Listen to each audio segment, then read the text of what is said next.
Sir இப்ப நான் வந்து உங்க கையில ஒவ்வொருத்தர் கையிலயும் ஒரு 5000மோ 10,000மோ 500 ரூபாயோ தரல, பழைய நினைவுகளை சொன்னேன். எவ்வளவு மகிழ்ச்சி ஆயிட்டீங்க அத்தனை பேரும், எவ்வளவு மகிழ்ச்சி ஆயிட்டீங்க. அரிசின்னு சொன்னா எத்தனை பேருக்கு சிரிப்பு கைத்தட்டு. கரெக்டா? இந்த ஆம்பளை பசங்க டிராயர்ல ஃபுல்லா அரிசி தான் போட்டு வச்சிருப்பாங்க. பெரிய சிந்தனை, சிற்பி நினப்பு. எப்ப நமக்கு போர் அடிச்சாலும் எடுத்து ஏதோ உடனே தாமஸ் ஆல்வா எடிசனா ஆல்பர்ட் ஐன்ஸ்டீனா மாறுற மாதிரி ஜவுமிட்டா வாட்ச் மாதிரி கட்டுறது. அவர்கிட்ட சொல்லுவோம், கொஞ்சம் பெரிய வாட்சா கட்டுங்க. அவர் சொல்லுவார், நீ கொடுத்த நொட்ட நாக்கு இது போதும். பெரிய வாட்சா உன் கையை சுத்தி கட்டுறது. என் கிளாஸ்ல குண்டா இருப்போம். ஆனா உண்மையா சொல்றேங்க, நம்ம பசங்க மூளையே மூளைங்க.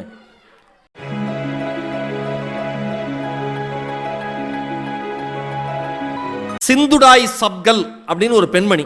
நான் எதுக்கு இந்த பேர்லாம் அழுத்தி சொல்றேன் அப்படின்னா, ஆர்வம் இருக்கிறவங்க இதுக்கப்புறம் போய் கூகுளில் அவங்க பேர்லாம் டைப் பண்ணி சர்ச் பண்ணி தேடி எடுத்து அவங்க வாழ்க்கையை படிக்கணும்.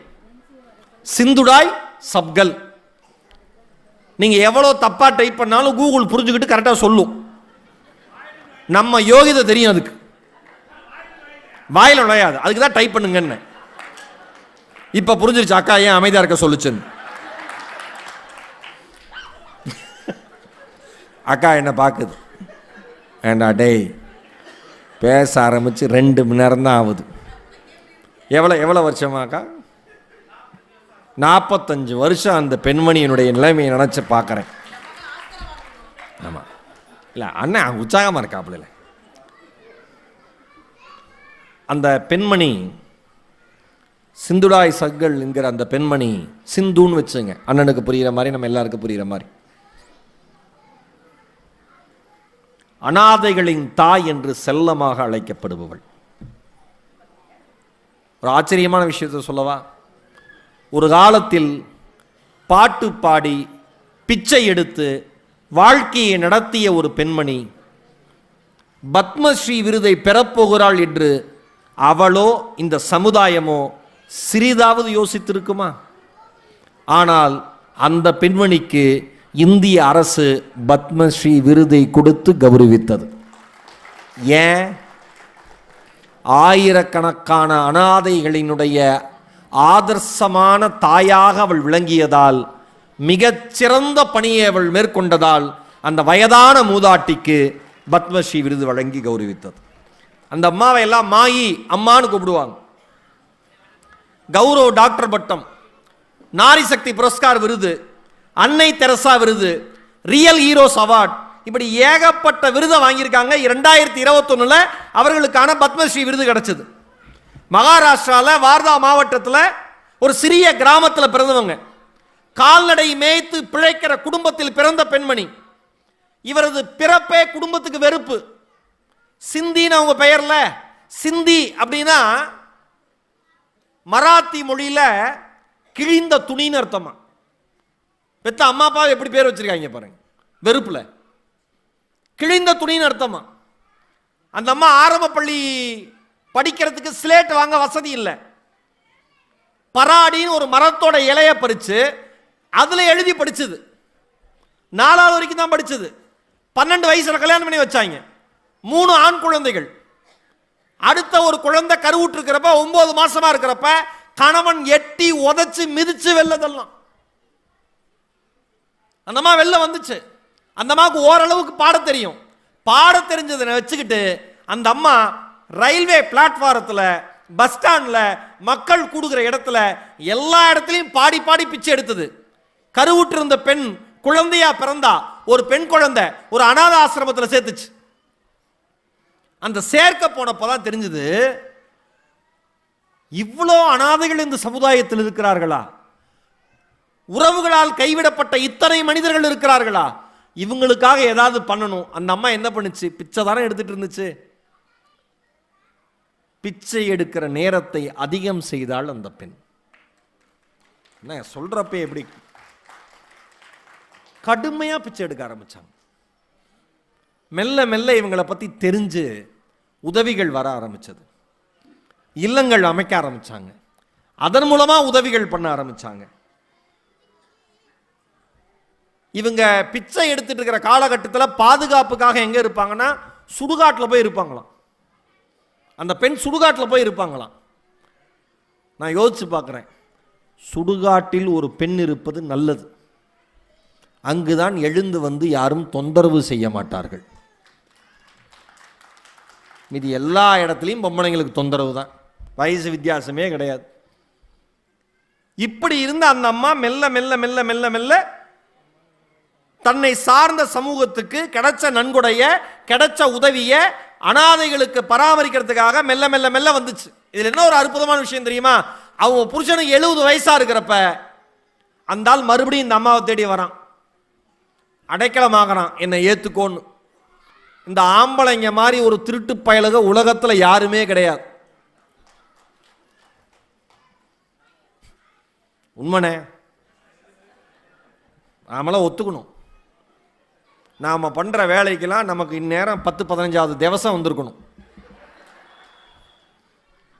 ஏதோ அந்த அம்மா காக்காய்க்கு சோறு வைக்காம நமக்கு வச்சு வாழ வச்சுக்கிட்டு இருக்கு.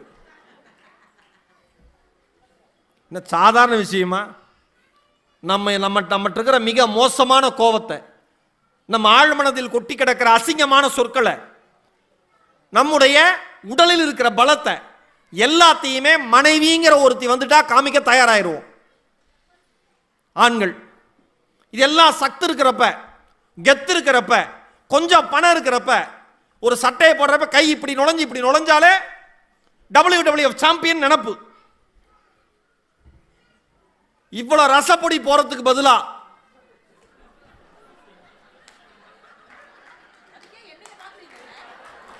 ஏன்னா நீ ரசம் வைக்கிறதே விஷம் வைக்கிற மாதிரி தான்.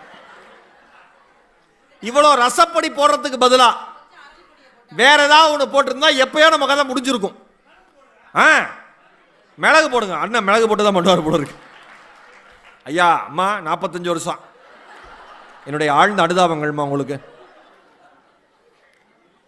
எப்பயா கதை முடிஞ்சு போயிருக்கும் இவ்வளவு வேலை பண்ணிட்டு. ஆனா ஆம்பளைக்கு எப்ப தெரியுமா அறிவு வரும்?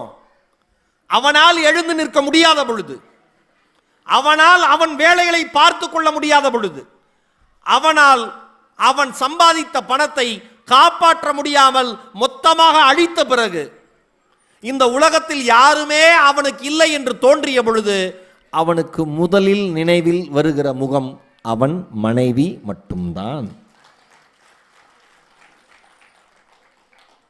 அந்த அம்மா எவ்வளோ பெரிய மனுஷிங்க, நாதைகளின் தாய் இல்லை, ஏற்றுக்குச்சான். நம்ம ஏற்றுக்குச்சான். சில அம்மாக்கள்லாம் இருக்கு, கல்யாணம் ஆனப்போ என்ன தெரியுமா சொன்னா, உன்னெல்லாம் அன்றைக்கே கொண்டிருக்கணும் ஐயா, இவ்வளோ ஞாபகம் வச்சிருக்கோம். அந்த அம்மா ஏற்றுக்குச்சு. எல்லாரும் கேட்டாங்களா, அவ்வளோ பெரிய ஒரு துரோகத்தை செய்துவிட்டு உங்களை நடுத்தெருவில் நிறுத்தி பிச்சை எடுக்க வைத்த ஒருவனை வாழ்க்கையில் எப்படி ஏற்றுக்கொண்டீர்கள் மாயி தாயே? அதற்கு அந்த தாய் சொன்னாள், கணவன் எனக்கு ஒரு மூத்த குழந்தை, குழந்தைகள் தவறு செய்தால் அம்மாக்கள் பொறுத்து கொள்வது என்பது இயல்பு, நான் பொறுத்து கொண்டு அவனை ஏற்றுக்கொண்டேன். கிட்டத்தட்ட பொதுவாக அனாதை இல்லங்களில் கொஞ்சம் வளர்ந்ததுக்கு அப்புறம் பார்த்துக்க மாட்டாங்க, அவங்கவுங்க வேலைக்கு போங்கன்றுவாங்க. பெண்களுக்கு திருமணமாகிற வரை, ஆண்களுக்கு வேலை கிடைக்கிற வரை அவங்க அனாதை இல்லத்தில் கிட்டத்தட்ட பச்சிலம் குழந்தையிலிருந்து 80 வயது பெரியவர் வரை இருக்காங்களாம். என் அன்பு மக்களே, நீங்கள் அத்தனை பேரும் யோசிங்க. இவங்களை பற்றின ஒரு படம் வந்துச்சு மராத்தி மொழியில், மீ சிந்து டாய்ஸ் சப்கல் அப்படின்னு சொல்லிட்டு ஒரு படம் வந்துச்சு. அது லண்டன் திரைப்பட விழாவுக்கு தேர்ந்தெடுக்கப்பட்டது. இவங்க நான் நிறைய கவிதைகள் வாசிப்பேன். அப்போ சீனு ராமசாமி, இயக்குனர் சீனு ராமசாமி இருக்கார் பாருங்க, அவருடைய கவிதைகள் தொகுப்பில் ஒரு தொகுப்பு, தயைன்னு நினைக்கிறேன், எனக்கு சரியா அந்த தொகுப்பினுடைய பெயர் தெரியல. அந்த கவிதை, இளமையில் தர்மம் கேட்பவனுக்கு ஏதாவது ஒரு பசி இருக்க வேண்டும். இளமையில் தர்மம் கேட்பவனுக்கு ஏதாவது ஒரு பசி இருக்க வேண்டும். கையேந்தி கண்கள் நோக்குபவனிடம் ஏதேனும் ஒரு ஊனத்தை எதிர்பார்க்கிறது.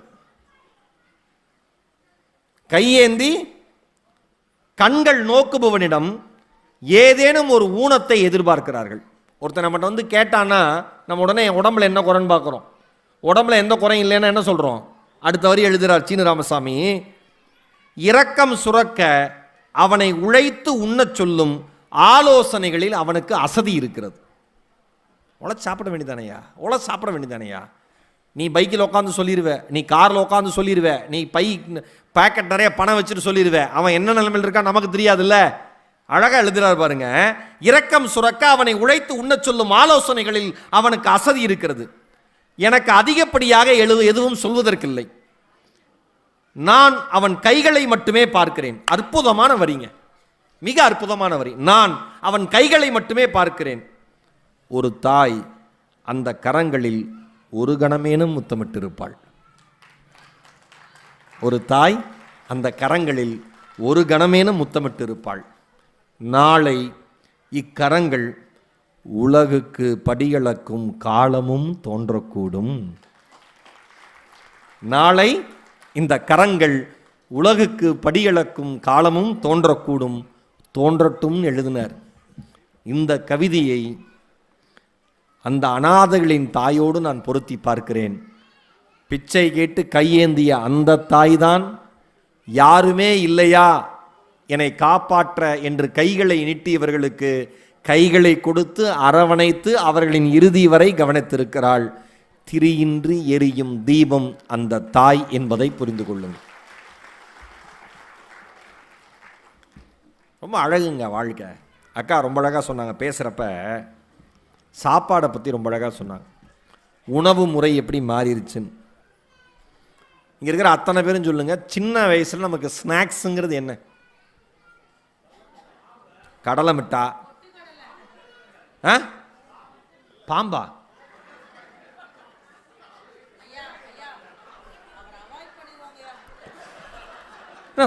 அண்ணா ஸ்நாக்ஸா சாப்பிடுவீங்களா?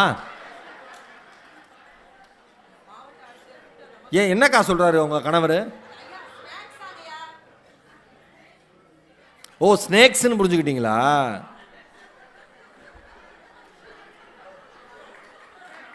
நீங்க நல்லவரா கெட்டவரா? ஓ நல்லவர், ரொம்ப நல்லவர். நம்மளாம் என்ன ஸ்நாக்ஸ் சாப்பிடுவோன்னு சாப்பிட மாட்டோங்கிற தின்பண்டம், நொறுத்தீனே, போண்டா பஜ்ஜி, அது அவ்வளோதான் தின்னு போனோம். இந்த மாதிரி தமிழில் என்னை பேச வைத்ததற்கு நன்றி. என்ன தின்பண்டம் சாப்பிடுவோம்? கடலை மிட்டா, எள்ளு உருண்டை,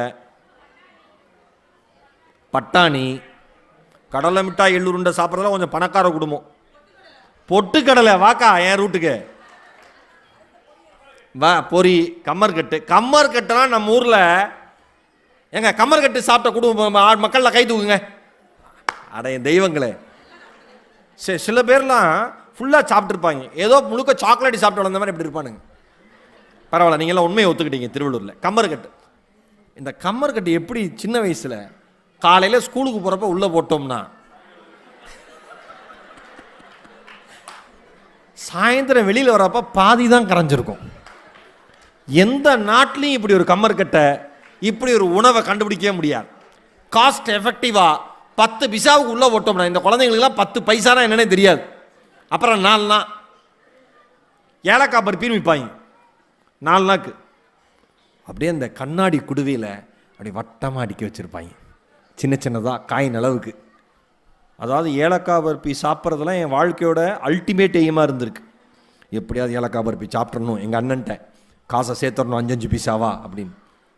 பொட்டுக்கடலை, பட்டாணி, பொரி, இதெல்லாம் தான். எதுவுமே இல்லையா? அரிசி. கரெக்டா?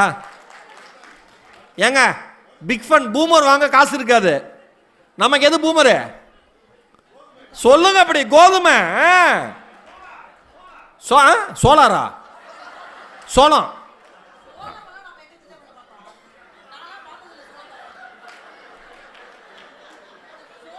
இங்க பாருங்க, 45 வருஷம் அக்கா, உனக்கு நஷ்ட ஈடா எவ்வளோ வேணா நான் தரேங்க்கா. இந்த மனுஷனை ஏதாவது 2 பேரும் சேர்ந்து பண்ணி விட்டுருவோம் நம்ம. சோளமா கோதுமையை சாப்பிட்டு அரைச்சிக்கிட்டே இருப்போம், பிக் ஃபன் மாதிரி வந்துடும். கரெக்டா? மொட்லி விட முடியாது, வராது.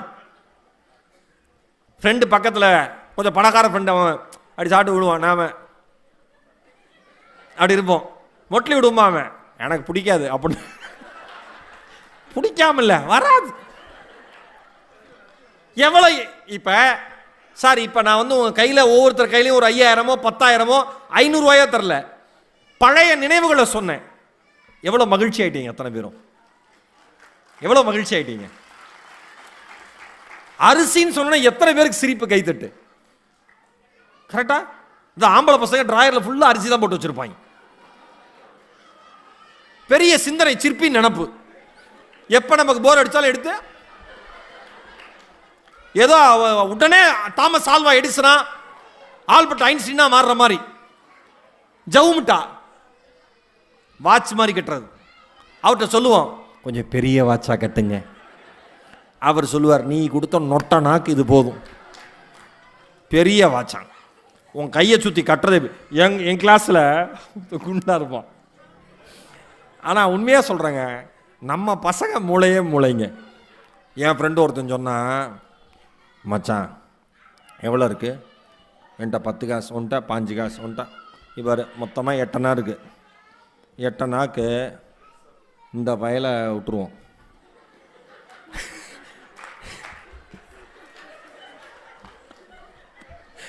இந்த வயலை விட்டுருவோம் மச்சான். டேய் என்னடா சொல்கிற? அவன் அப்போ ஹீரோ ஆயிடுறான்ல, உடனே பெருமை.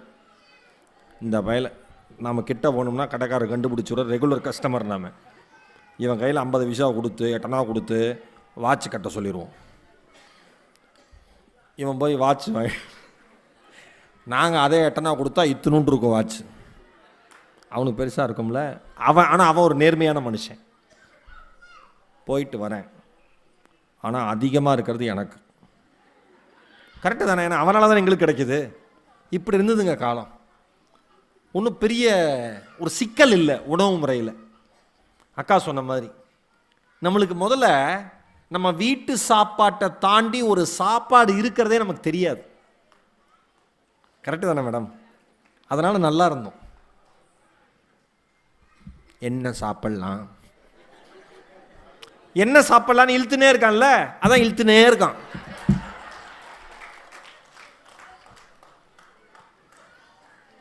நீங்கள் பீட்சா சாப்பிடுங்க, பர்கர் சாப்பிடுங்க, பக்கெட் சிக்கன், என்ன வேணால் சாப்பிட்டு தொலைங்க. எப்பயாவது சாப்பிடுங்க.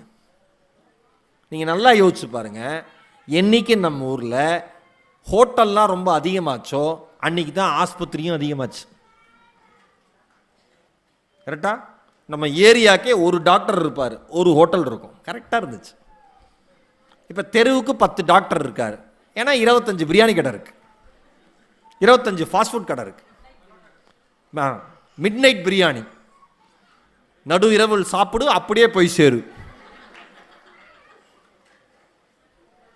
எதையுமே சார் ஒன்று சொல்லவா, அளவாக இருப்பது நலமாக இருந்தது. அளவாக இருந்தது நலமாக இருந்தது. அளவற்று கிடைப்பது அலுப்பாகி போனது. கரெக்டா? நம்ம குழந்தைங்களுக்கு ஏங்க, நாம சின்ன வயசுல ஹோட்டலுக்கு போவோம், மெனு கார்டில் என்னென்ன இருக்கும்? உலகத்தில் எங்கேயுமே கிடைக்காது. எடுத்தோட இட்லி, வெறுப்பா. இட்லி, தோசை, ரவா தோசை, ஆனியன் தோசை, பூரி, பரோட்டா, மெனுவே முடிஞ்சு போச்சு. இப்போ மெனு கார்டு தரான் நிஷாக்கா, ஒரு 25 பக்கம். இது சாப்பிட்டா இன்னைக்கு சாப்பிடலாம், 4வது பக்கத்தில் சாப்பிடுங்க, 4 நிமிஷம் தான் போயிடுவீங்க. பொரட்டு. இதில் என்ன ஆயிட்டான் மனுஷன்னா, அத்தனையும் பார்த்துட்டு இன்னைக்கு என்ன ஸ்பெஷல், அந்த சர்வருக்கு 1 லிட்டர் தண்ணி எடுத்து மூஞ்சிலே ஊத்துற போல இருக்கும். தின்னுட்டு போங்களாண்டா. மெனு ஃபுல்லாக படிச்சுட்டு என்ன இருக்கு அப்படிமா, எப்படி இருக்கும் ஆத்திரமா. இப்படி இருந்துச்சு உணவு முறை. நம்ம உணவு முறை சிக்கலே கிடையாது, ஆப்ஷன்ஸே கிடையாது. விளையாட்டு வந்தால் கூழ் கொடுப்பாங்க வீட்டில், ராகி கூழ், சத்துமாவு கஞ்சி ஒவ்வொரு வீட்லயும் அந்த அம்மாவே அரைக்கும். புருஷா ரைஸ் மில் போய் அரைச்சிட்டு வருவார். அதுலயும் முன்னாடி மிளகா போட்டு அரைச்சிருந்தா சத்து மாவு போட்டு அரைக்க கூடாது. இதெல்லாம் எங்க அம்மா எங்க அப்பாவுக்கு சொன்ன ரூல்ஸ். ஏன்? அந்த காரம் குழந்தைங்க சாப்பிட்ற இந்த மாவுல ஏறிடும். ஒரு நாள் எங்க அப்பா போன ஒரு அரை நாள் வரல. எங்க அம்மா மாவு அரைச்சிட்டு வர இவ்வளவு நேரமா? எங்க அப்பா வந்தவெல்லாம் மிளகாயா அரைக்கிறாண்டி, நான் எங்கடி மாவு அரைக்கேன். அப்போ பரவாயில்ல. ஏங்க இதெல்லாம் நான் நீங்க ஒண்ணுமே ப்ரிப்பேர் பண்ணிட்டு வரல. உணவுன்னு சொன்னா இவ்வளோ ஞாபகங்கள் நமக்கு இருக்கு. சாப்பிட்றதுன்னு சொன்னோன்னே அவ்வளோ சந்தோஷமா இருக்கும். எது கொடுத்தாலும் மகிழ்ச்சியா சாப்பிட்ட தலைமுறை நம் தலைமுறை. எதை கொடுத்தாலும் மகிழ்ச்சியாக உண்ட தலைமுறை நம் தலைமுறை. எதை கொடுத்தாலும் உண்ணாமல் இருக்கிற தலைமுறை இந்த தலைமுறை.